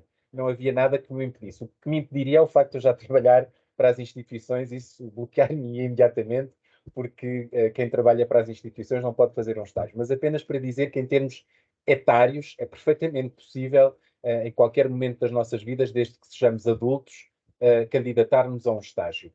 Portanto, em relação a esta questão muito concreta, é mesmo o Parlamento Europeu que vai fazer a seleção e que vai, eventualmente, depois, integrar ou não os estagiários num programa específico que eles têm, um programa interno. Eu estou-vos a falar de concursos externos, estou-vos a falar de processos de seleção que estão abertos a toda a gente, não é? Mas, de facto, no caso Schuman, há depois um programa interno para quem fez o estágio Schuman, gerido, mais uma vez, em exclusivo pelo Parlamento Europeu, que poderá dar acesso, eventualmente, a um contrato temporário a quem já fez o estágio. Mas isso está completamente fora do mandato do EPSO. Depois, em relação ao CAST e CV, sim, de facto, para sermos eventualmente convidados a fazer uma seleção CAST, Contract Agent Selection Tool, com o EPSO, é necessário primeiro apresentarmos o nosso CV a um serviço. Como eu disse há pouco, se eu estivesse interessado em trabalhar para o Parlamento Europeu, para o serviço que faz a ligação entre o Parlamento Europeu e os Parlamentos Nacionais, teria que escrever ao chefe ou à chefe de unidade desse serviço, apresentar-me espontaneamente, mostrar a minha mais-valia e, eventualmente, se de facto o meu perfil fosse interessante, essa chefe, por exemplo, de unidade, escreveria ao EPSO dizendo: tenho aqui uma pessoa com um perfil incrível, gostava muito de a poder entrevistar porque tenho aqui um emprego mesmo à medida, será que a podem testar, que a podem selecionar, e se ela passar essa seleção, então depois eu posso entrevistá-la e posso eventualmente oferecer-lhe um emprego. Sim, é preciso mandar CV, é preciso mandar uma carta de motivação, e aquilo que eu vos posso aconselhar é serem o mais específicos possível. Hoje em dia, as cartas de motivação muito genéricas são geralmente postas imediatamente de lado, porque se percebe que aquilo faz parte de uma centena de cartas que foram enviadas e que a pessoa não está necessariamente interessada naquele serviço, mas está a enviar cartas, está a enviar CVs. De maneira que não vos aconselho a fazer isso, porque pelo menos no nosso sistema essas cartas não são tidas em conta. Façam primeiro uma pesquisa do serviço antes de espontaneamente enviarem uma carta e um CV. Depois, em relação ao e-mail, vou mostrar então outra vez o meu ecrã e vou voltar, nomeadamente, àquela situação simulada do candidato Luís, que gostava muito de trabalhar na área do transporte para, neste caso, a Comissão Europeia, porque este concurso é específico para a Comissão e o Conselho, perdão, é específico para a Comissão e para o Conselho. Energia nuclear é que é só para a Comissão, e, portanto, eu iria candidatar-me. Está aqui mais uma vez a página que eu vos disse ser mais administrativa, que explica o concurso. E aqui veem sign up. Would you like to be notified whenever an important piece of information is added by EPSO? Blah, blah, blah, blah, blah. You can do so by simply adding your email below. Põe aqui o vosso e-mail, certo? E sempre que a página for atualizada, vão receber notícias de que a página está com nova informação. Isto é obviamente importante para quem já se candidatou. E mesmo quem ainda não se candidatou pode perfeitamente pôr aqui o e-mail para estar informado. Mas quem se candidatou tem todo o interesse. Há um meio, há um canal formal de informação que nós utilizamos com os candidatos, mas por que não ter este canal também do nosso site? Sempre que há informação nova, as pessoas recebem depois no seu e-mail essa informação. É aqui, este sítio. Muito bem, vamos então mais um conjunto de 3 questões. A próxima questão fala: um agente contratual e ou agente temporário em funções pode apresentar a sua candidatura a um posto de trabalho permanente? A próxima questão: há previsão para haver ações de formação / preparação para testes da EPSO? Julgo que ficou respondido na sua apresentação, mas pronto, reforçar isso também. E a terceira questão, agradecendo mais uma vez a excelente exposição: quais são as carreiras disponíveis para realizar estágios na área de psicologia? Ora bem, a primeira pergunta, sim. Sim. Aliás, muitos dos candidatos aos nossos concursos são colegas meus, são colegas que têm vínculos contratuais com as instituições e que se candidatam aos concursos para poderem ter um contrato permanente com as instituições. Devo também dizer que há concursos internos. Mais uma vez, esses concursos não são organizados por nós, EPSO, se bem que nós possamos ajudar as instituições com esses concursos, não somos nós que os organizamos, e esses concursos internos às vezes permitem a funcionários com contrato não permanente virem a ter um contrato permanente, mas é algo de excepcional. Mas sim, uma pessoa que seja agente temporário ou agente contratual pode candidatar-se a um concurso para ser funcionário permanente. Depois a formação, de facto, nós não damos formação. Aquilo que vos vou convidar a fazer, vou partilhar mais uma vez o meu ecrã.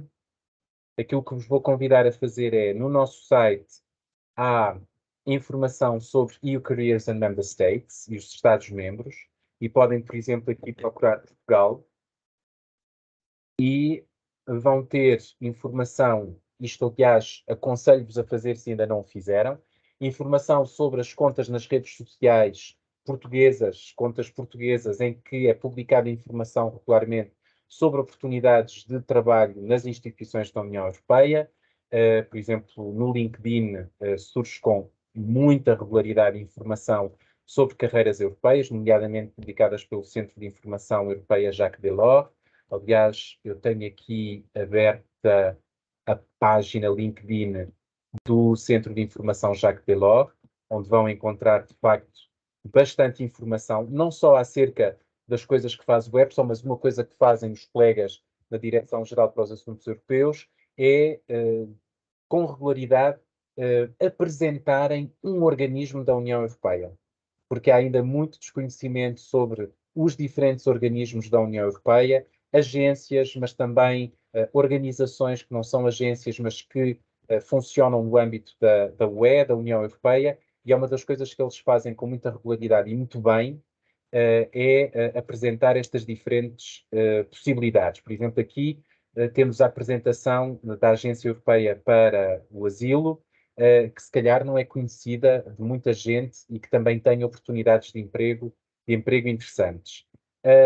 Mas isto apenas para dizer que na nossa página vão encontrar, tenho que voltar ao sítio, vão encontrar informação também sobre os contactos junto das autoridades nacionais. Temos aqui da representação permanente de Portugal junto à União Europeia. O que isto quer dizer, esta grande frase é que é a Embaixada de Portugal junto da União Europeia, e também o Centro de Informação Europeia Jacques Delors, que eventualmente poderão saber mais do que eu sobre ações de formação para os nossos concursos. Nós, EPSO, fica já aqui outra vez vincado, não formamos ninguém para passar as nossas seleções, porque não podemos. Estamos proibidos de formar seja quem for. O que eu posso fazer é o que estou a fazer agora aqui convosco, é informar-vos, esclarecer, divulgar, para que isto deixe de ser um bicho de 7 cabeças e possa ser mais acessível, mas nós não formamos ninguém para passar os testes que nós criamos. Depois, em relação a estágios na área da psicologia, é possível, de facto. Todos nós temos serviços, não só médicos, como serviços também de bem-estar, serviços também dedicados às questões de organização no âmbito daquilo que nós chamamos os recursos humanos, em que há, de facto, psicólogos. E mesmo no meu próprio serviço, eu tenho 5 colegas, tenho uma equipa, nós somos 120 e tenho uma equipa de 5 colegas que são psicólogos, e são eles, por exemplo, que trabalham diariamente na criação de testes, dos testes de raciocínio, que eu vos mostrei há pouco, mas também os testes de conhecimento, juntamente com peritos. Obviamente eles não podem saber sobre tudo, não são peritos na área da energia nuclear, ou peritos na área da mobilidade, ou da economia, ou, por exemplo, da gestão de crises, alguns dos concursos que nós publicamos este ano, mas são eles que vão encaminhar, são eles que vão enquadrar os peritos nessas áreas, que vão fazer os testes, que vão fazer os testes de seleção. Portanto, há de facto possibilidade de se fazer estágios na União Europeia na área de psicologia. E, aliás, alguns dos meus colegas que hoje em dia trabalham como psicólogos aqui no EPSO começaram como estagiários. Conheço pelo menos 2, um colega grego e um colega espanhol, que foi assim que entraram. Ok, voltando aqui às questões. As candidaturas são limitadas a uma idade mínima e a uma idade máxima. Os anos de mestrado e doutoramento são considerados como anos de experiência profissional. O grau de doutoramento tem impacto nas regalias salariais. E uma última pergunta para já. O processo de seleção para cargos do tipo diretor, grupo de funções AD, grau 14, em que a candidatura é feita enviando um mail, carta de motivação e o CV, também seguem o mesmo percurso de exames? E quanto tempo pode demorar todo o processo até ao recrutamento? Fecho agora, há mais questões depois. Ora bem, então, em relação à idade, é preciso ter-se mínimo 18 anos, é preciso ter-se um adulto legal, e é preciso ter em conta que a idade da reforma nas instituições são os 65 anos de idade, com a possibilidade de irmos até aos 67. Portanto, alguém que tenha 65 anos ou mais, muito provavelmente, mesmo que passe o concurso, não virá a ser recrutado. De resto, não há limite nenhum de idade. Em relação ao mestrado e ao doutoramento, podem ser considerados como experiência profissional. Em alguns casos, o doutoramento, não o mestrado, o doutoramento pode ser considerado equivalente à experiência profissional.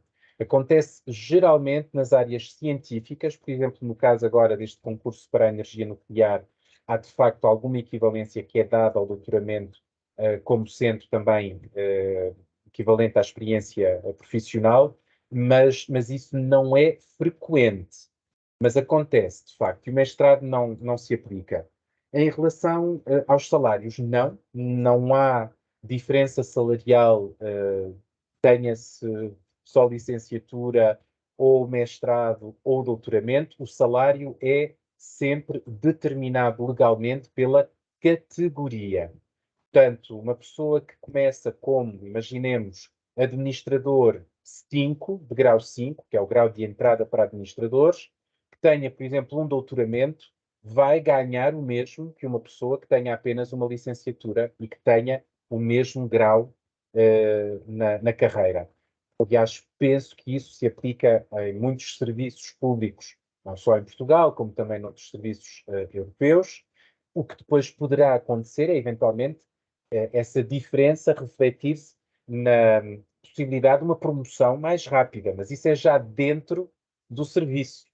Mas quando se começa, isto tudo está regido legalmente por aquilo que nós chamamos o regulamento do staff das instituições e é bastante claro e bastante estrito e, portanto, não há este tipo de negociações como, por exemplo, poderia haver numa empresa. Toda a gente que faz parte da mesma categoria e do mesmo grau ganha exatamente o mesmo salário. Depois, outra coisa que é importante também ter em conta é que nada do que vos falei destas seleções se aplica às chefias. Aqui há duas situações. Há as seleções internas, por exemplo, eu, quando me tornei chefe de unidade no Conselho, candidatei-me internamente. Tive que sim, temos que fazer um concurso interno, nesse caso, em que nos podem ser pedidos também outra vez testes de raciocínio e também outra vez testes de conhecimento e testes de redação e outros, eventualmente, que a instituição considere necessário para passarmos de um posto de não chefia a um posto de chefia. E mesmo ao passar do Conselho para a Comissão, eu tive que passar um concurso. Eu já era chefe de unidade no Conselho, já tinha tido 2 unidades, uma unidade na área das relações externas e uma unidade na área da tradução, mas quando me candidatei à Comissão, tive na mesma que fazer testes de raciocínio e tive outra vez que fazer testes orais, tive que fazer testes escritos para mudar de uma instituição para a outra, por se tratar de um teste, de um posto de chefia.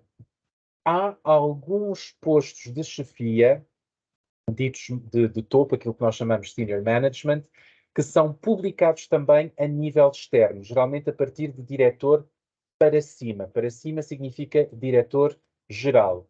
E, por exemplo, se forem aqui à nossa página, e vou partilhar outra vez convosco, Job Vacancies, nesta página vão encontrar também um tag, não sei como é que isto se diz em português, para Permanent Officials. E neste, para ilustrar.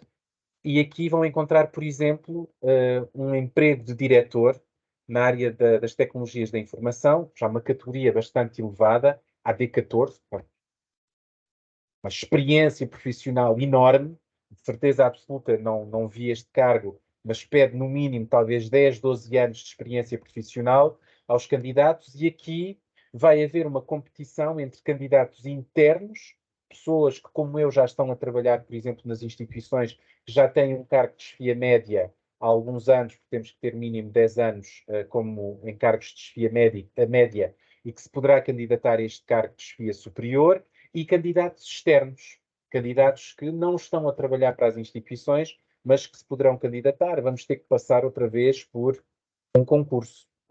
De facto, as seleções são bastante, sim, são bastante rígidas, se quisermos, porque a questão do mérito, a questão também da anonimidade das candidaturas é muito importante e sim, vai haver também concursos para este tipo de cargos. Depois, o tempo até ao recrutamento. Ora bem, aqui vai depender muito do perfil. Nós temos sempre que pensar que estes concursos que nós publicamos não são publicados num vácuo, ou seja, eles são publicados porque as instituições precisam daqueles perfis. E não é o EPSO, não é? Não sou eu nem os meus colegas que de repente um dia chegamos aqui ao escritório e dizemos assim: estou com imensa vontade de publicar um concurso para tradutores. Gosto imenso de línguas e está-me a apetecer publicar um concurso para tradutores. Longe disso.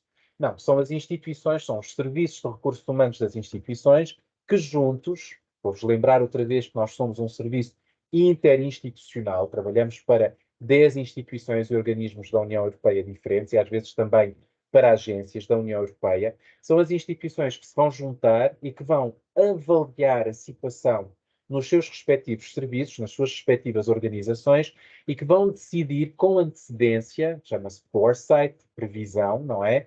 o que é que será necessário em termos de recrutamento.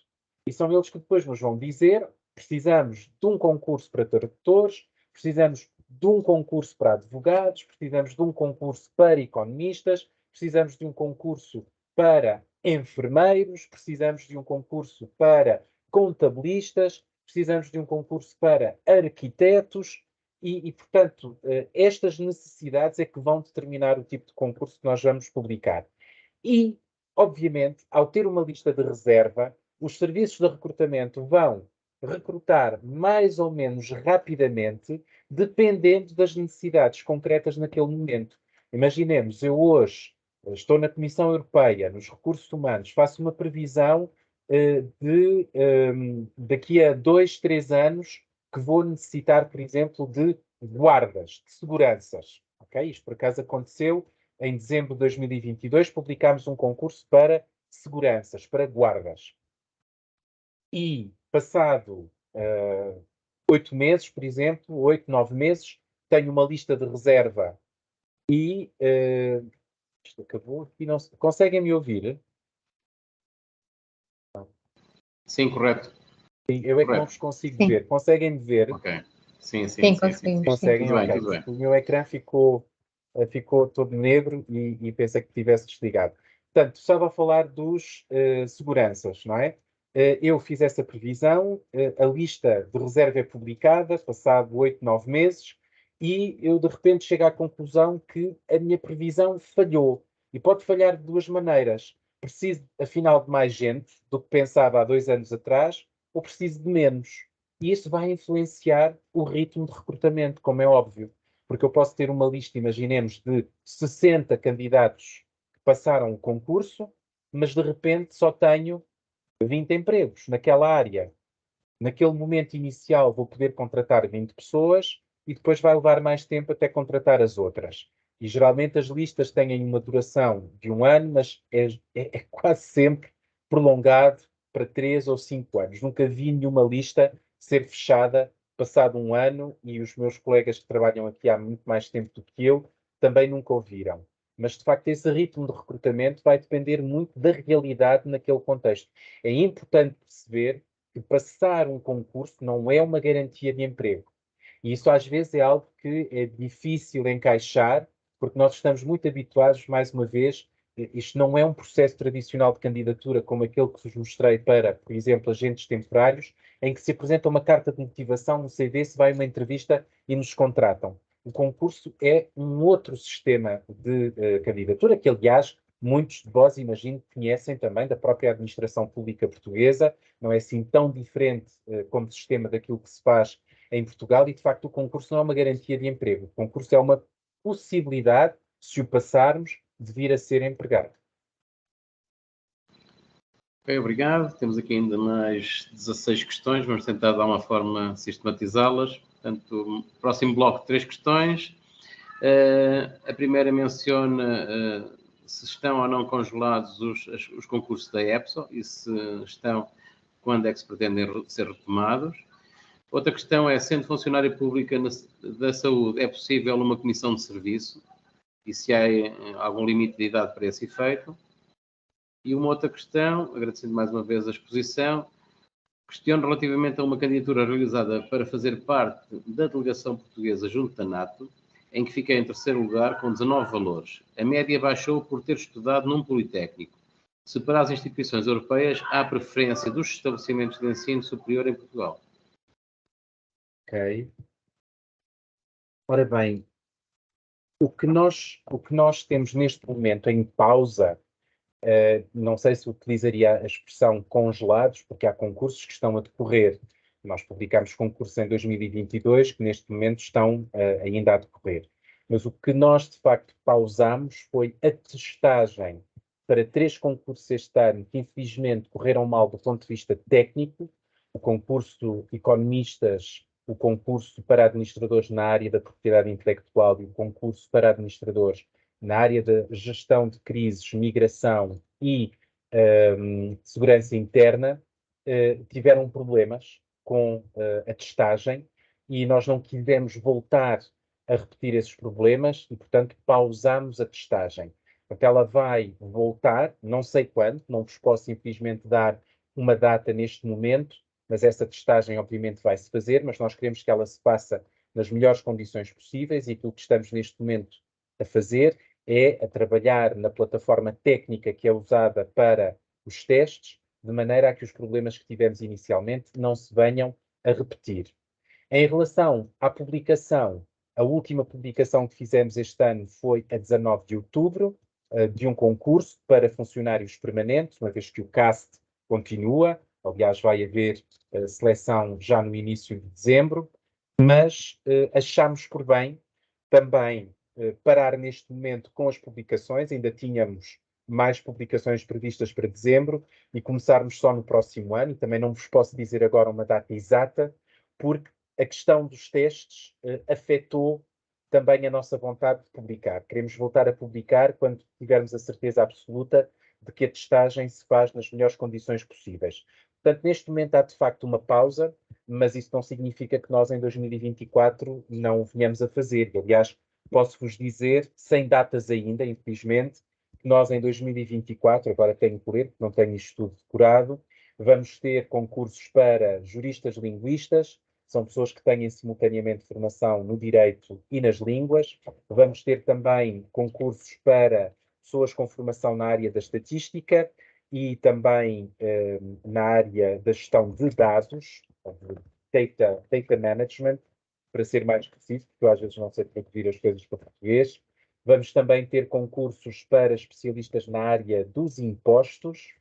Vamos ter também concursos para tradutores e vamos ter também o concurso AD5 generalista, que provavelmente, como vos disse há pouco, não será publicado antes de setembro.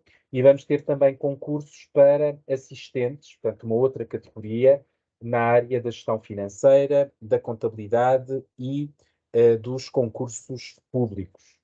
E isto é a informação que eu posso partilhar neste momento, mas ainda sem as datas.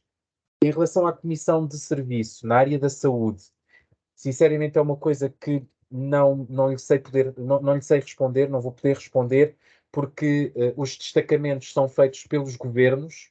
É preciso primeiro que haja um emprego disponível nas instituições, emprego esse específico para destacamento de funcionários públicos portugueses, porque estamos a falar, suponho eu, com um público sobretudo português, e isso é comunicado diretamente ao Estado português, não passa por nós. E é o Estado português depois que decide se vai ou não fazer o destacamento dessa funcionária para uma instituição. De maneira que aqui é realmente importante falar no seu ministério, por exemplo, para tentar perceber onde é que há esta informação e eventualmente candidatar-se. Depois, em relação ao Politécnico, Universidade, não, nós não fazemos essa diferenciação. Aliás, não sabia, fica a saber. É muito interessante esta troca de impressões que na NATO acontece isso com as seleções. Nós não fazemos isso, não fazemos essa diferenciação entre Politécnico e outro tipo de ensino superior. Muito bem, avançamos então para mais um bloco de questões. A Maristela questiona aqui como enviar os documentos, eu deduzo que sejam da situação das candidaturas. Outra questão, se existe alguma idade mínima para um estágio. Reforçando essa questão do enviar dos documentos, diz que está a tentar submeter, mas a plataforma não permite. Estou a tentar enviar os documentos, mas a plataforma não permite. Depois, outra questão. É comum recrutar candidatos que nunca tenham feito nenhum estágio nas instituições europeias? Ou esse costuma ser um fator importante? E pronto, e para já estas questões.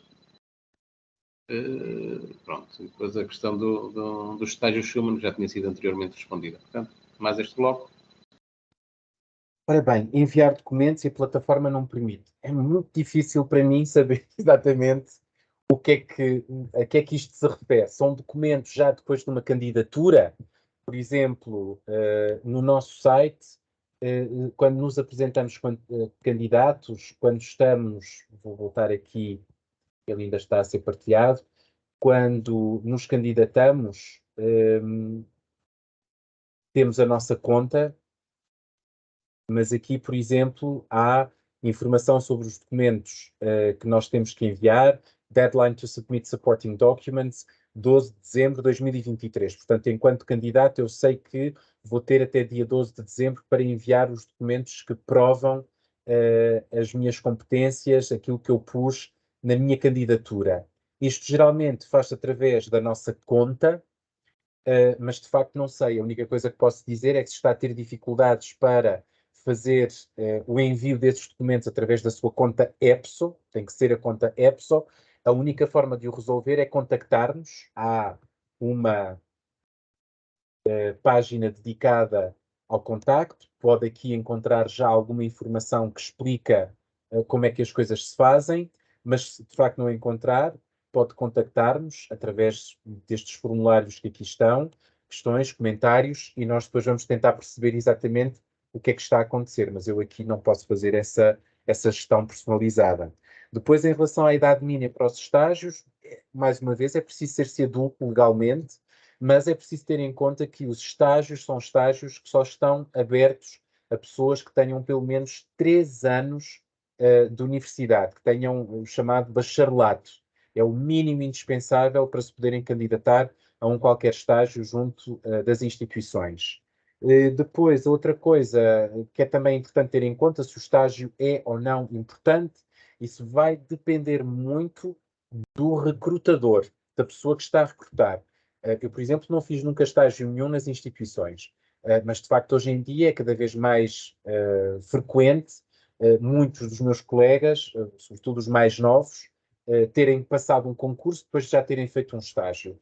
Isso depois é muito difícil dizer, porque vai entrar numa lista de preferências que quem recruta pode dar menos ou mais atenção.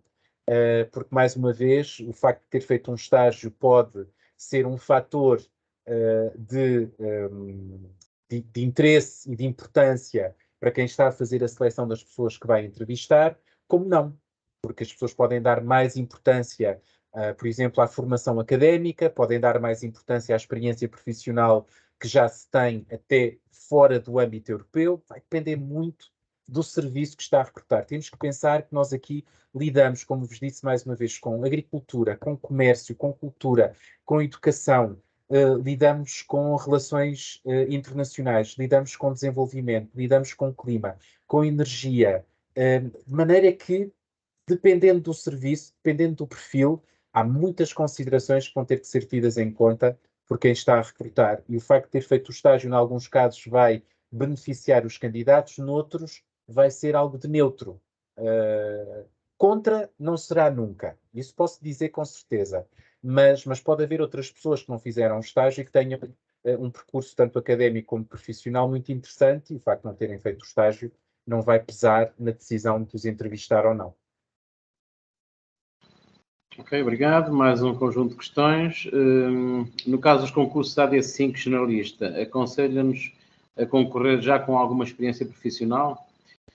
Depois eu vou passar aqui para as questões, porque além do meu chat também estavam aqui algumas outras questões. Todos os testes de pré-seleção são feitos no mesmo dia? Outra questão é possível realizar os testes em inglês mesmo quando se escolhe português como língua principal? Já agora, adiciono já agora mais uma questão. Estas estavam na outra plataforma, de perguntas e respostas. Ok. E depois, encontro-me numa lista de reserva desde 2021. Deverei ser proativo e enviar o CV para as DGs que se adequam ao meu perfil demonstrado, demonstrando assim a minha disponibilidade? E para já ficaremos por estas. Ok. Candidatar-se ou não ao concurso AD5 generalista com experiência profissional? Sim e não, ou seja, não é um requisito. E mais uma vez, vai depender muito. Eu sei que todos nós, é humano, queremos respostas taxativas, mas a realidade das instituições é de facto muito diversa e, portanto, vai depender muito das circunstâncias do serviço que está a recrutar. Pode haver um serviço, por exemplo, que dê preferência a pessoas de idade mais jovem e para o qual não seja necessário tanta experiência profissional ou até nenhuma experiência profissional, porque é esse o objetivo de quem recruta, é ter alguém que venha sem experiência profissional, muito jovem ainda, acabado de sair da universidade. Da mesma forma que pode haver um outro serviço que diga, não, para nós aqui é fundamental termos uma pessoa que já trabalhou antes de vir para a nossa equipa, porque é a nossa cultura organizacional, porque é necessário que essa pessoa, desde o início, esteja preparada para começar a trabalhar como qualquer outro membro da equipa. É preciso realmente aceitarmos que a diversidade dos serviços é de tal ordem que é muito difícil dar-vos uma resposta única para uma pergunta destas. Depois, em relação aos testes, sim, para os candidatos são todos feitos no mesmo dia. Obviamente que nós organizamos testes em dias diferentes de acordo com o volume de candidatos que temos, mas os candidatos fazem todos os testes no mesmo dia. Testes em inglês ou em português, ora bem, é preciso, mais uma vez, ter em conta que nenhum dos processos de seleção se pode fazer em apenas uma língua. Nenhum. Zero. Têm que se fazer, no mínimo, em 2 línguas. Portanto, convém, do ponto de vista estratégico, pensar que tipo de testes é que eu quero fazer na minha língua nativa, que tipo de testes é que eu vou fazer em inglês, ou em francês, ou em alemão, ou em italiano, ou em romeno, ou em gaélico, irlandês, porque também é uma língua oficial. Ou seja, isto apenas para ilustrar que compete a cada um de nós escolher qual a língua em que nos sentimos mais confiantes, sabendo que vamos ter sempre que utilizar, no mínimo, 2 línguas. E que não vamos poder fazer todo o concurso, toda a seleção, em apenas uma língua. E depois, obviamente, sem esquecer, como eu disse no início, que há depois a fase do recrutamento e que esse recrutamento se vai fazer numa língua, no caso dos candidatos portugueses, numa língua que não é a nossa, não é a nossa, e que será, na maior parte dos casos, o inglês. Mas é possível também, vai depender mais uma vez do serviço, vai depender mais uma vez do que é que o serviço necessita, também pode haver perguntas em francês. Portanto, é bom estarem preparados para isso, mas na maior parte dos casos será em inglês. Depois, em relação ao ser proativo, com certeza, ou seja, estar numa lista de reserva e estar à espera que nos contactem não é uma boa ideia. Desde que se está na lista de reserva, se pode e deve enviar o nosso CV, a nossa carta de motivação, dizendo exatamente isso. Estou nesta lista de reserva, passei o concurso, estou muito interessada ou interessado em trabalhar no seu serviço. Porque, não se esqueçam nunca do porque. Dizer só que se está interessado não é suficiente. Vai logo para um dossiê esquecido, esse e-mail. De maneira que sim, sejam muito proativos, passar o concurso dá-vos uma possibilidade única de poder ser agentes também do vosso recrutamento e, portanto, é preciso chamar a atenção para os serviços que se está nessa lista de reserva. E eu diria até mesmo que não seria despiciente contactar a nossa representação permanente aqui em Bruxelas e dizer isso mesmo. Estou na lista de reserva desde 2021, passei o concurso, há alguma possibilidade na representação permanente de eventualmente me ajudarem a encontrar junto das instituições um serviço que me possa recrutar? Posso dizer-vos que na representação permanente de Portugal isso será visto com bons olhos. Ninguém vai olhar para esse e-mail e pensar, mas quem é que esta pessoa pensa que é escrever assim para nós? Porque se isto não está claro para todos, devo dizê-lo, o Estado português está muito interessado em ter mais funcionários portugueses nas instituições. Nós somos poucos, estamos abaixo da percentagem considerada necessária para termos equilíbrio geográfico nas instituições. Muitos de nós, como eu, estamos a aproximar-nos mais da fase da reforma do que propriamente da fase de entrada nas instituições, e é preciso sangue novo, e eu penso que sim, é preciso ser de facto bastante ativo e entrar em contato com as nossas autoridades para alertar também para isso, mas enviar muitas cartas e muitos CVs. Ok, obrigado. Mais um conjunto de questões. Como recomenda abordar o contacto com um membro do Parlamento Europeu para mostrar o interesse na realização de um estágio com esse membro ou MEP específico? Outra questão, gostaria de esclarecer em que língua deve ser escrito o CV e a carta de motivação. Deve o CV conter ou não uma foto? Relativamente à carta de motivação, podemos personalizá-la ao máximo, de forma a garantir à instituição que realmente estamos interessados naquela posição?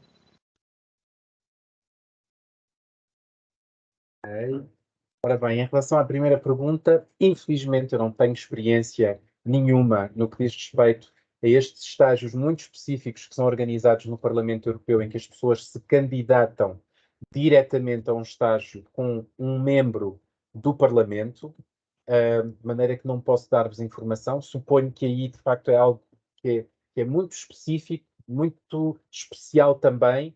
É preciso conhecer bem aquele membro do Parlamento Europeu.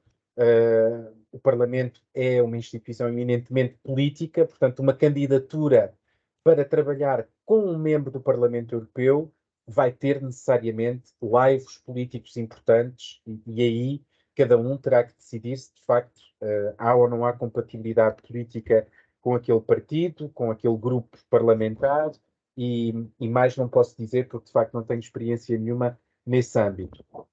E é uma coisa também que não passa por nós aqui no EPSO. Em relação à língua CV da carta, bom, mais uma vez, vos posso garantir que, na vasta maioria dos casos, os colegas que vão receber uma carta de candidatura, que vão receber um CV, não falam português. Por exemplo, aqui no EPSO somos 120, há 3 portugueses, de maneira que a probabilidade de alguém poder perceber uma carta de motivação ou um CV em português é muito, muito reduzida. De facto, nós, cidadãos, temos direito a comunicar com as instituições nas nossas línguas nativas, que são as línguas oficiais da União Europeia, mas temos que ser estratégicos, quer dizer, não podemos estar à espera que um colega meu alemão, ou que um colega meu eslovaco, ou que um colega meu polaco fale em português. E, portanto, se nos estamos a candidatar a um serviço específico, se queremos ter a atenção daquela pessoa para a nossa candidatura, temos que nos adaptar à realidade e a realidade é que a língua dominante é o inglês.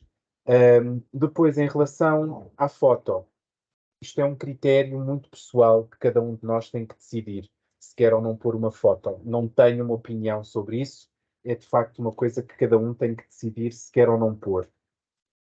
Em relação à personalização das cartas de motivação, sem dúvida nenhuma, como já vos disse várias vezes, uma carta genérica vai parar ao dossiê dos passos perdidos. De maneira que é muito importante personalizar o mais possível a nossa candidatura, sobretudo se tratar de uma candidatura espontânea para um posto, um emprego, perdão, posto é gíria aqui da União, para um emprego de agente temporário, por exemplo, em que, mais uma vez, se trata de uma candidatura mais tradicional, com carta de motivação, com CV. Obrigado. Portanto, estamos a aproximar das 17 horas, meta que definimos como limite para a iniciativa 2, mas ainda temos aqui mais um conjunto de questões que julgamos conseguir ainda responder. Estão previstos ou é habitual a publicação de concursos na área da política externa ou na área da política de segurança e defesa? Depois, a Sofia Fernandes partilhou aqui um site que é o Ministério dos Negócios Estrangeiros.gov e que diz este site onde os funcionários públicos podem procurar oportunidades de destacamento, o serviço de origem tem que estar de acordo. Isto vem entroncar um bocadinho na questão que tinha sido formulada anteriormente. Outra das questões diz onde poderemos identificar oportunidades para peritos nacionais destacados e estágios para funcionários públicos. E pronto, se calhar estas 3 e depois concluiríamos. Ora bem, em relação à primeira pergunta, sim, nós publicamos também concursos para perfis na área das relações externas e também na área da segurança e defesa. Nós publicamos esses concursos, infelizmente para quem fez a pergunta, em 2022, publicámos um concurso exatamente para recrutar funcionários na área da defesa e também do espaço. Eram 2 perfis separados, havia defesa e havia espaço, mas estavam num só pacote. Publicámos também em 2022 um concurso para chefes de administração nas delegações da União Europeia. Essa lista de reserva, por exemplo, já foi publicada Portanto, os recrutamentos já começaram e no caso do concurso para defesa e espaço, muito provavelmente vamos publicar a lista de reserva agora em novembro e os recrutamentos vão se suceder imediatamente depois dessa publicação. Isto significa, obviamente, na prática, que dentro em breve não haverá, por exemplo, nenhum concurso para funcionários na área da defesa e da política externa, não sei, mas é provável também que não. Os concursos não são anuais, são concursos que têm a ver com as necessidades de recrutamento das instituições concretas em termos de previsão. Em relação aos peritos destacados, eu penso que já respondi a isso. Isto é uma coisa que tem que ser vista com o governo português, não passa por nós EPSO. Há, de facto, possibilidades de destacamento. Estágios para os funcionários públicos portugueses também é uma área que eu não domino de todo, de maneira que vou ter que passar. Mas com o link que foi colocado no chat, nomeadamente junto do MNE, do Ministério dos Negócios Estrangeiros, penso que do Eurocid, as pessoas que estão interessadas vão poder encontrar mais informação. Mas tem que ser com as autoridades portuguesas, não é connosco, EPSO.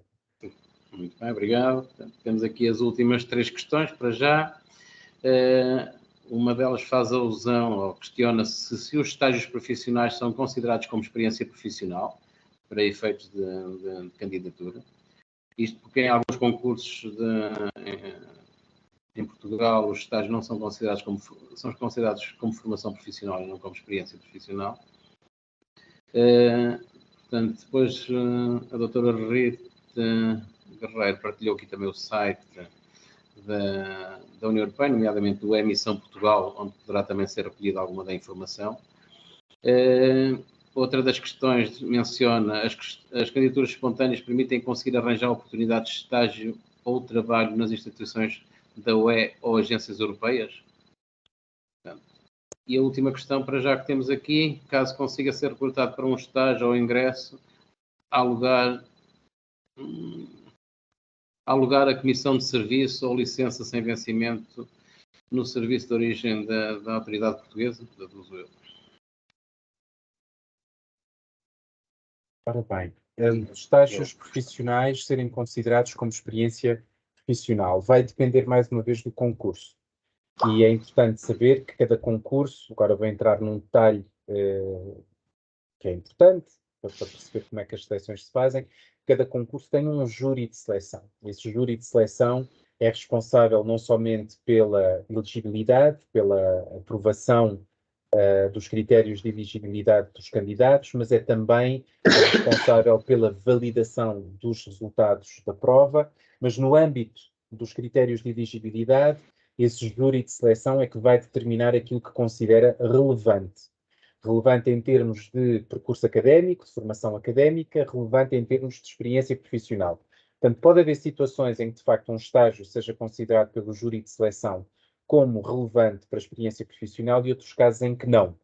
E eu isso não lhe posso dizer porquê, porque vai depender muito daquele concurso específico e da análise que cada um dos júris de seleção vai fazer no momento em que são enviadas as candidaturas e em que eles têm que fazer aquilo que nós chamamos a admissão ao concurso. Depois, em relação às candidaturas espontâneas, se isto pode levar a um emprego junto das instituições ou das agências. Bom, se eu dissesse que não estava a ser absolutamente verdadeiro, mas se disser que sim, também estou a fazer com que as expectativas sejam demasiado otimistas. De facto, não é um procedimento habitual a candidatura espontânea e se bem que não seja impossível, essa candidatura espontânea só vai funcionar se houver, por exemplo, naquele momento, um emprego de agente temporário, que permita àquele serviço fazer um recrutamento mais tradicional. E, obviamente, necessário que o CV seja do interesse daquele serviço de recrutamento. Porque não tentar, impossível não é, mas não quero dar-vos uma impressão de enorme otimismo, porque não é de facto a via mais comum para se conseguir um emprego nas instituições. Depois, em relação à licença de vencimento, eu penso que sim, se bem que não seja a minha área de conhecimentos, mas tenho de facto colegas portugueses que ainda têm o vínculo à função pública portuguesa, estão obviamente sem licença de vencimento, mas tiveram que passar um concurso e depois tornaram-se funcionários e pediram essa licença de vencimento, mas eu não conheço os procedimentos de maneira a poder falar-vos sobre isso. É preciso terem em conta que eu já vivo fora de Portugal desde 1996, ainda que eu esteja nas instituições só desde 2002, já estou fora desde 96 e nunca fui funcionário público português, de maneira que há certas coisas que eu não conheço da realidade nacional.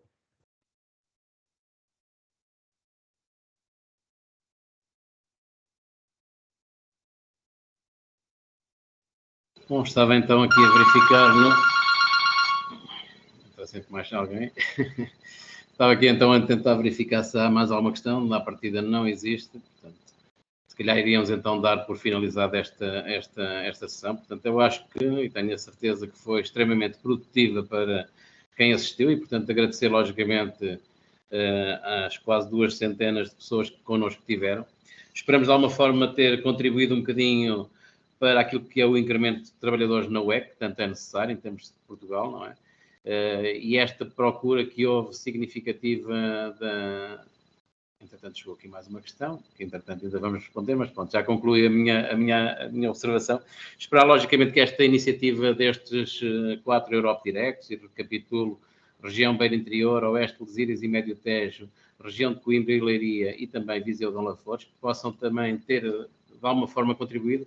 A elevada adesão que tivemos, e continuo a dizer que foram mais de 500 as pessoas que se inscreveram nesta sessão, algumas delas viemos a detectar agora posteriormente que os links foram enviados e ficaram retidos em spam, e apesar delas terem sido enviadas pelos 4 Europe Directs, portanto temos a questão informática sempre a condicionar-nos às vezes por vias.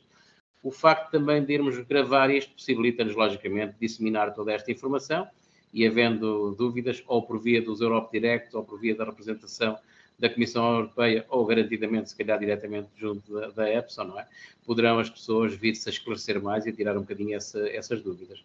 Já agora existem aqui mais 3 questões, que vamos deixar, logicamente, respondidas também, que assim fica toda a gente satisfeita. Muito bem. Uma das questões diz: sou licenciado e mestre em Sociologia. Integrar as instituições e agências europeias tem feito cada vez mais sentido nas minhas ambições profissionais. Mas queria perceber se existem concursos que se alinhem com este percurso académico. Se eu não, existem normalmente vagas que possam corresponder. Outra das questões.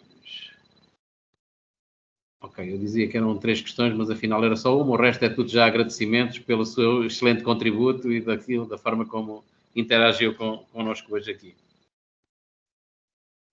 Bom, eu essa pergunta tenho que responder dizendo que sim, afinal é também a minha formação. É a sua área. É a minha licenciatura e depois fiz uma pós-graduação em Ciências de Educação.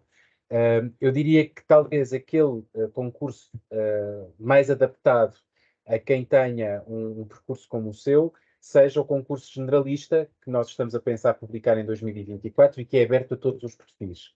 De qualquer das formas, eu penso também que valeria a pena no nosso site ver se há algum emprego, seja numa agência, seja também numa instituição, comissão, ou parlamento, ou conselho, ou outras, que esteja, por exemplo, ligado à área dos recursos humanos, porque poderia ser uma excelente maneira de começar por aí. A área também do desenvolvimento organizacional, a área daquilo que nós chamamos formação e desenvolvimento profissional. São tudo áreas em que eu acho que uma pessoa com formação em Sociologia poderia ter uma carreira interessante e ter também a possibilidade de trabalhar para as instituições. De maneira que é uma questão de estar atenta ou atenta, penso eu, quando vi o nome, e de procurar, mas de facto sim, é perfeitamente possível. Aliás, eu estou aqui como exemplo disso. Muito bem, vamos então encerrar esta iniciativa. As minhas colegas, isto é igualdade de género funciona, portanto sou o único homem. A Sandra, a Paula, a Cláudia, a Mariana e a Cátia, não sei se quererão dizer alguma coisa também, pelo menos acenarem a quem nos ouve. E em nome de todos os Europe Directs, fundamentalmente, agradecer ao Dr. Luís Amorim este excelente contributo. Com certeza iremos falar mais à frente, porque muito naturalmente os Europe Direct fruto desta sessão, irão ser confrontados com algum conjunto de questões e nada melhor que irmos à fonte, em vez de estarmos de alguma forma nós a tentar pesquisar isso, é mais certo que possamos ir à fonte recolher essa informação. E também agradecer, logicamente, à representação da Comissão Europeia, aqui representado pela doutora Rita Guerreiro, a presença, e julgamos que com estas ações e estes gestos, garantidamente estamos a contribuir para fortalecer Portugal e, neste caso, fortalecer a presença de Portugal nos organismos da União Europeia e que mais não seja com trabalhos qualificados e reconhecidos por todos. Portanto, bem-ajam a todos, mais uma vez, Dr. Luís, muito obrigado pela sua prestação e vamos nos encontrando por aí. Ok, obrigado. Até à próxima. Ok, tudo bom. Uma boa semana. Tá, obrigado, igualmente, tudo bom. Boa tarde, bom trabalho. Muito obrigada. Obrigada. Bom trabalho.